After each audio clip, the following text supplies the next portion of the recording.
You signed it, Emily. Don't make this harder than it needs to be. That was the sentence my stepmother used standing in the middle of a marble lobby 3 days after the wedding, holding a printed contract with my name on it like it was proof of something I had never agreed to. The paper was crisp, the signature looked like mine at a glance, and the total at the bottom read $85,000. I remember staring at that number longer than I looked at her. Not because I couldn't afford to understand it, but because I knew exactly what it meant. It meant this wasn't a misunderstanding, it was a setup.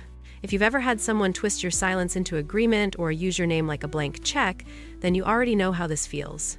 And if you want to hear how this ended, take a second to like the video and subscribe, because what came next is something they definitely didn't plan for. My name is Emily Carter. I'm 29 years old, and until last weekend, I thought I understood exactly where I stood in my family. Not loved, not valued, but useful. That was always the role. Victoria Hayes, my stepmother, had a way of presenting things that made exploitation sound like responsibility.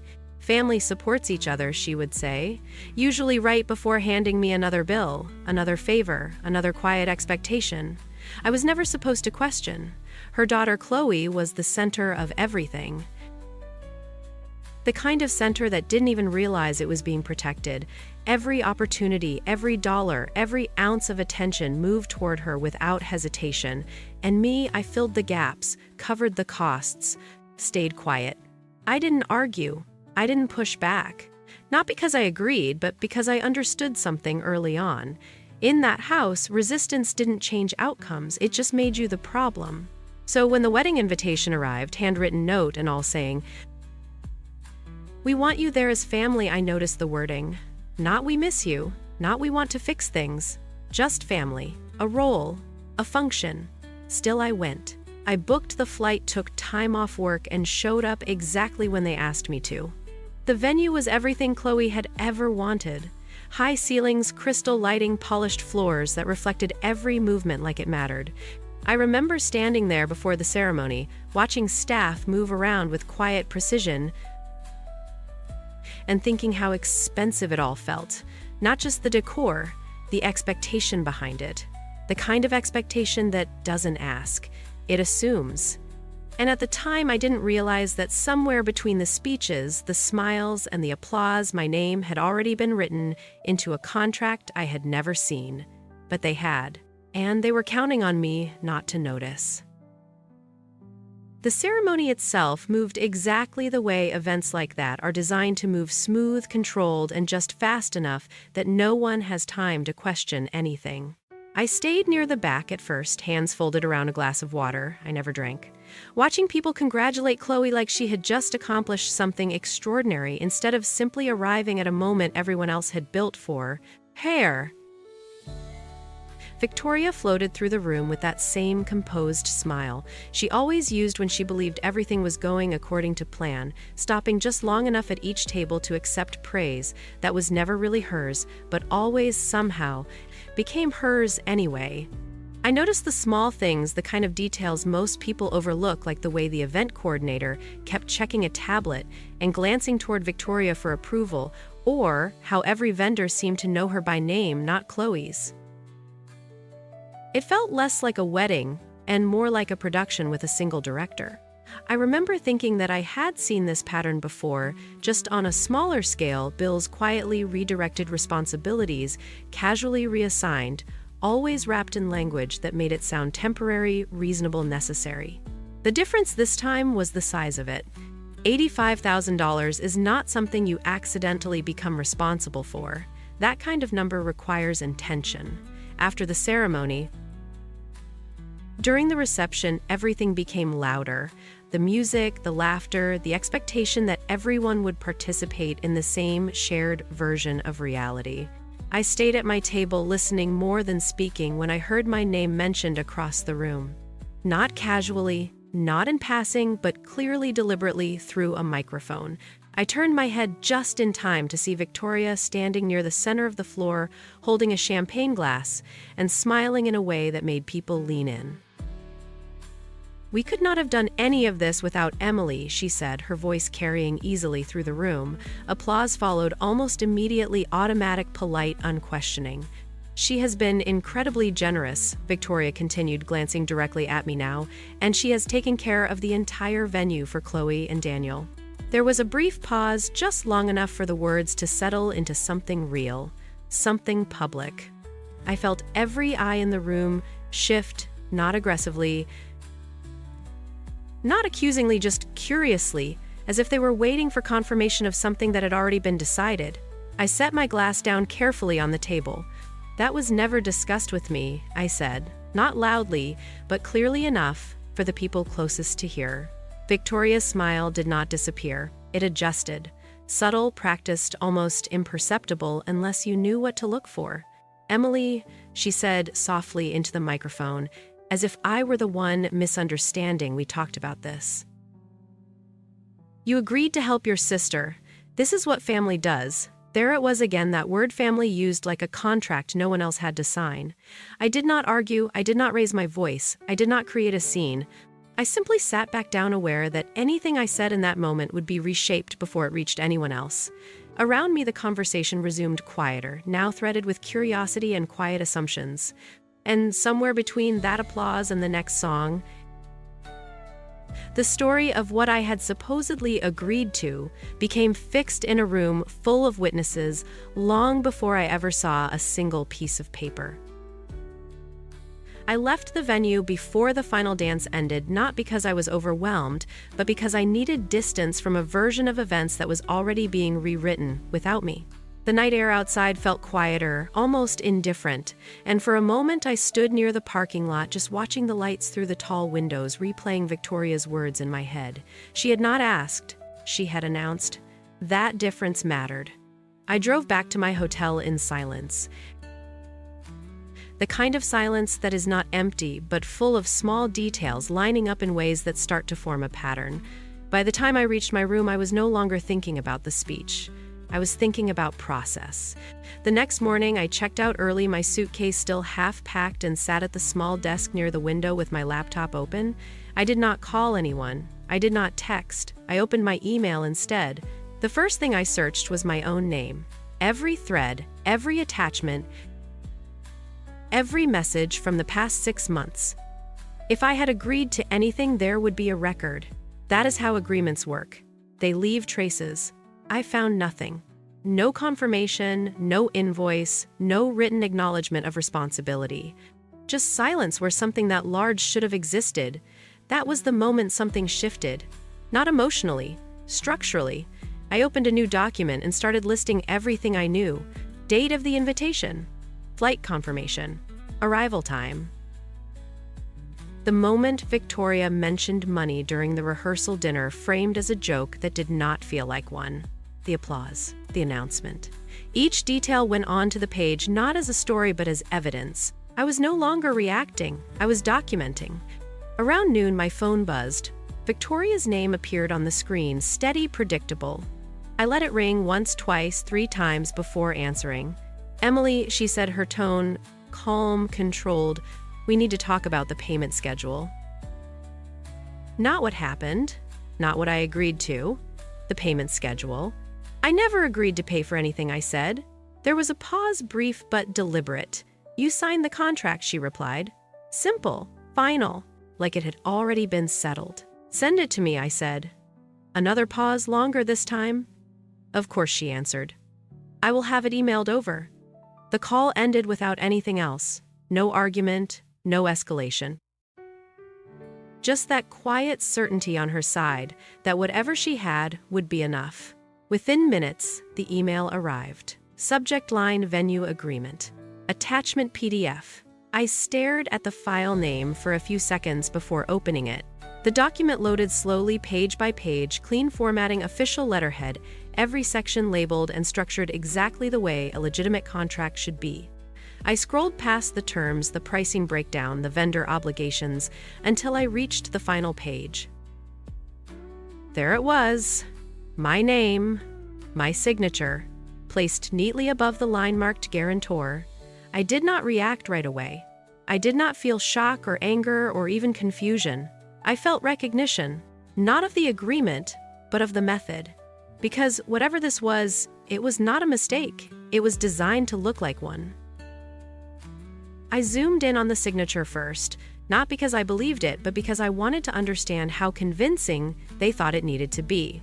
At a glance, it looked close enough to pass in a room where no one was looking carefully, the kind of resemblance that depends on distance and assumption rather than accuracy.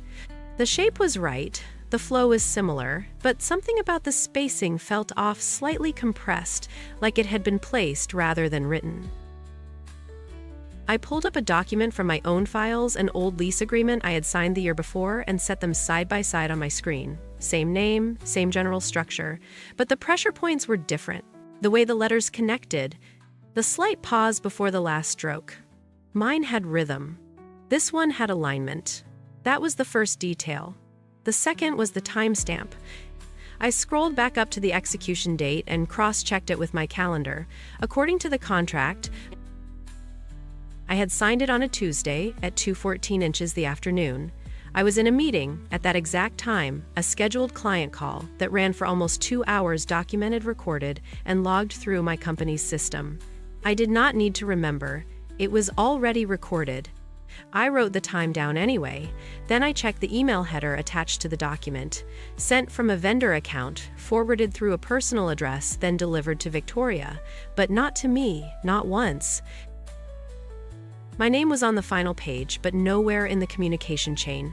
No request, no confirmation, no acknowledgement, just a finished agreement with my role already assigned. I leaned back in the chair and looked at the screen again, this time, not as someone being accused, but as someone reviewing a file. The language in Section 4 outlined the guarantor's responsibility in precise terms: payment timelines, penalties, legal liability, all written in a tone that assumed consent had already been established. But consent leaves evidence, and this had none. I opened a new tab and searched the venue's official website, scrolling until I found their contact page. Events coordination, legal inquiries, general management. I copied the email address listed under legal and pasted it into a draft. I did not write anything yet. I just let it sit there while I reviewed the document one more time, slower this time, line by line. Halfway through page 6, I found something else. A clause referencing verification of identity at the time of signing, requiring either in-person confirmation or a secure digital authentication. I went back to the signature page. There was no verification stamp, no authentication code, nothing to indicate how the signature had been validated. Just a name on a line and an assumption that it would hold. I closed the document and looked at the clock on the corner of my screen. It was 3:27 inches the afternoon, less than 24 hours since the wedding, less than 10 minutes since I had opened the file. I started typing, not emotionally, not defensively, precisely, because whatever they expected from me, panic, confusion, immediate payment, they were not going to get it. Not this time. I kept the email simple, not because the situation was simple, but because clarity leaves less room for manipulation. I introduced myself, referenced the event date, attached the contract, and stated one fact without emotion: I did not sign this document. Then I asked for verification. Not opinions, not explanations. Verification. Who processed the agreement, what method was used to confirm identity, and what authentication record existed for the guarantor's signature. I read it twice before sending, checking every word the same way I had checked the contract. Precise. Controlled. Nothing they could twist. When I hit send, I did not feel relief. I felt alignment. The next move was no longer mine alone. About 40 minutes later, my phone buzzed again. Victoria. I let it ring once before answering. "Did you receive the contract?" she asked, her tone light, almost conversational, like we were discussing something routine. "I did," I said. "Then you understand the situation," she continued. Not a question, a statement. I glanced at my laptop screen where the sent email still sat open. "I understand that my name is on a document I did not sign," I replied. There was a pause, longer this time. I could almost hear the adjustment happening on her end, the shift from assumption to recalculation. "Emily," she said, slower, "now, this is not the time to be difficult. The venue expects payment, and your sister deserves to start her marriage without unnecessary stress. Deserves. Another word that always seemed to come with a price attached. Then you should speak with the venue, I said calmly. I already have. Silence. Not confusion, not denial. Just a quiet space where the script she had prepared did not quite fit anymore. What exactly are you implying? She asked. I did not answer directly. Not yet. I have requested verification of the signature process, I said instead. From their legal department. That landed. I could hear it in the way her breathing shifted, subtle, controlled, but different. That will not be necessary, she replied quickly. Too quickly. It is already handled. I looked back at the contract at the clean line where my name had been placed like a final piece in a puzzle I had never seen.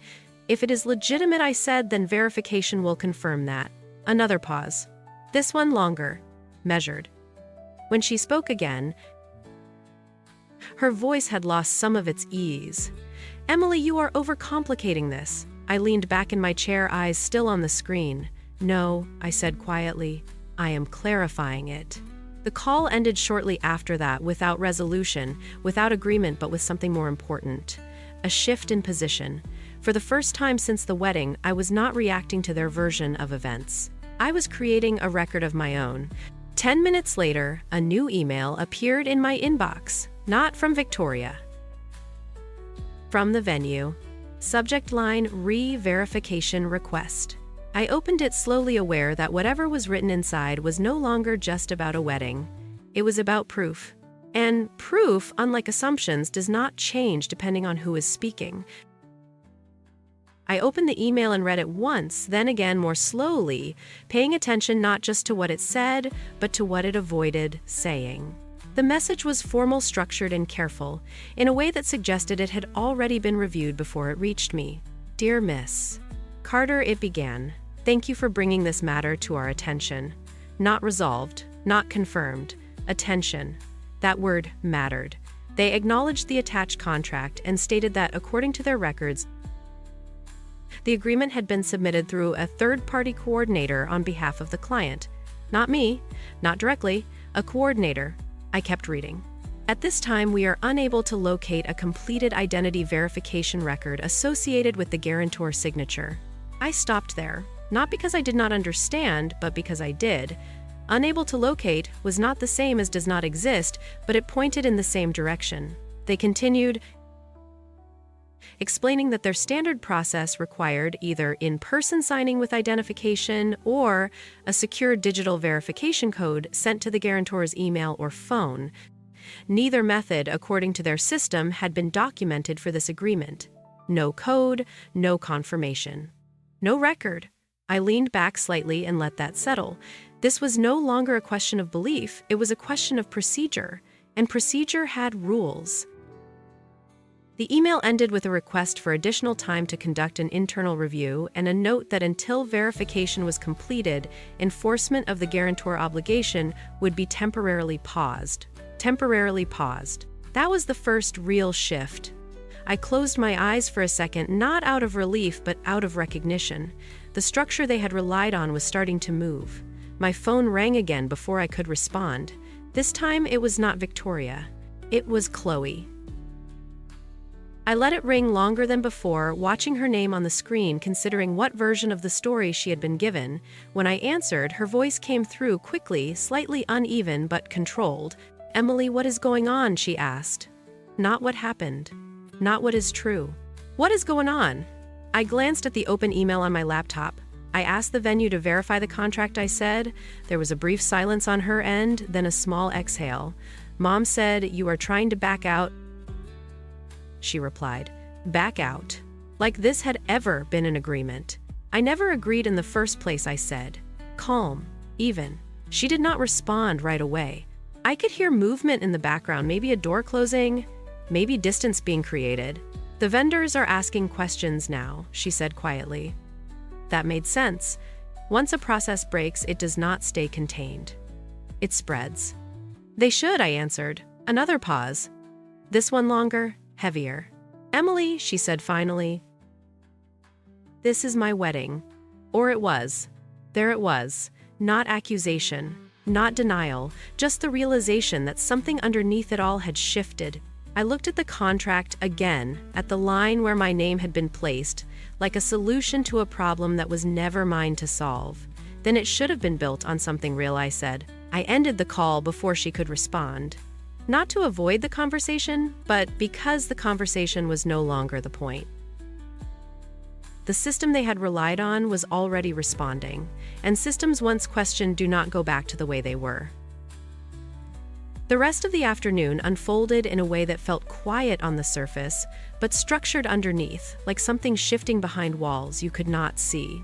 I stayed at the desk, laptop open, not waiting for a response, but preparing for the next layer.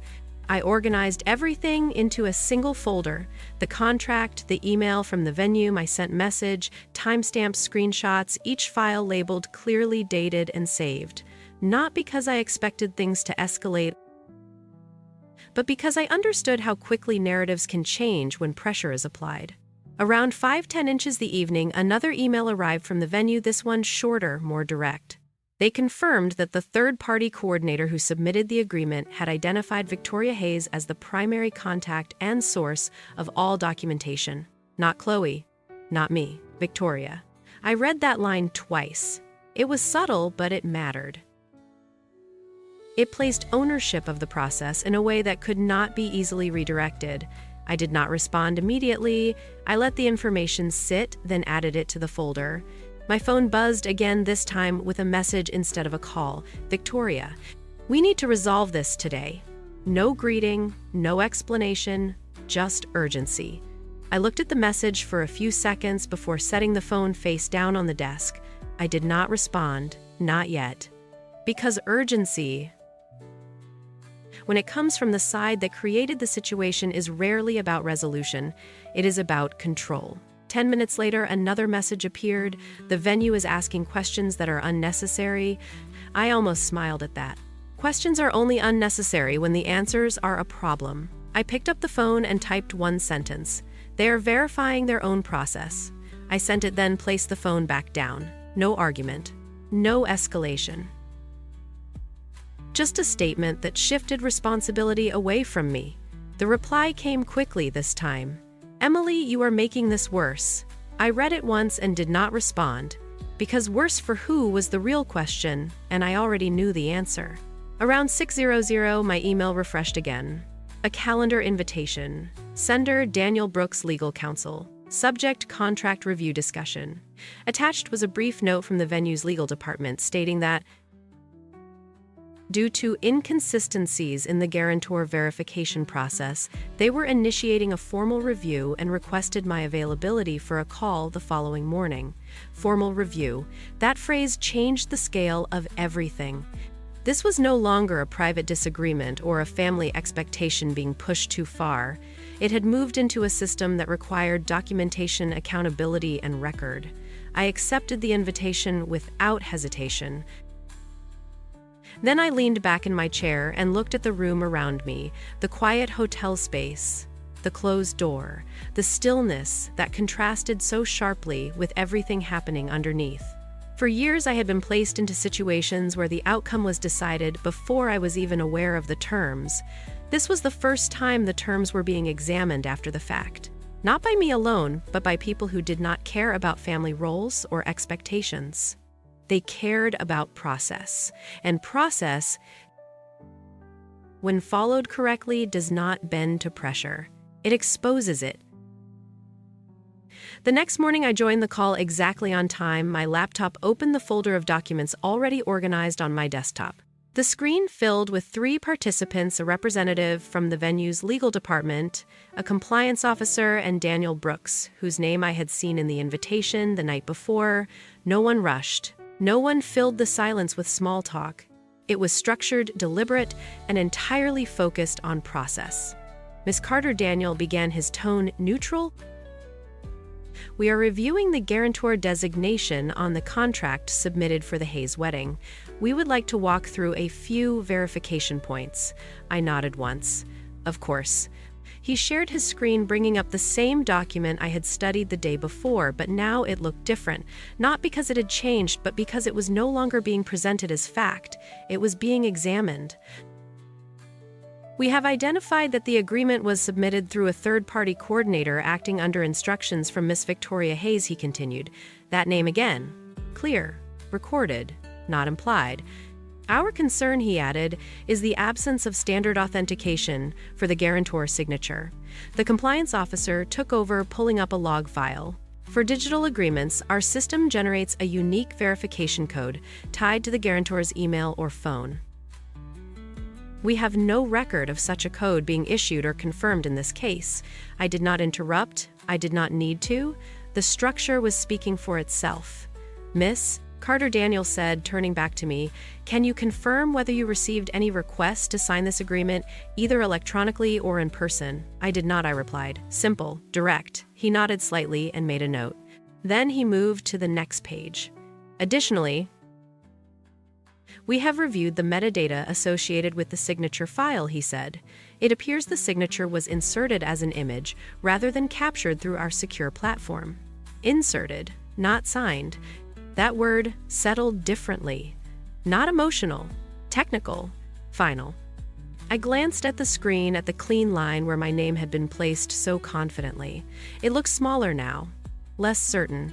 Based on these findings, the compliance officer added, the guarantor designation cannot be validated under our standard procedures. Cannot be validated, not disputed, not questioned, just structurally unsupported. There was a brief pause as Daniel closed the document. We will be reassigning financial responsibility back to the contracting party, he said, which according to our records is Miss Victoria Hayes. The shift was complete. Not dramatic, not loud, just a line being redrawn in the correct place.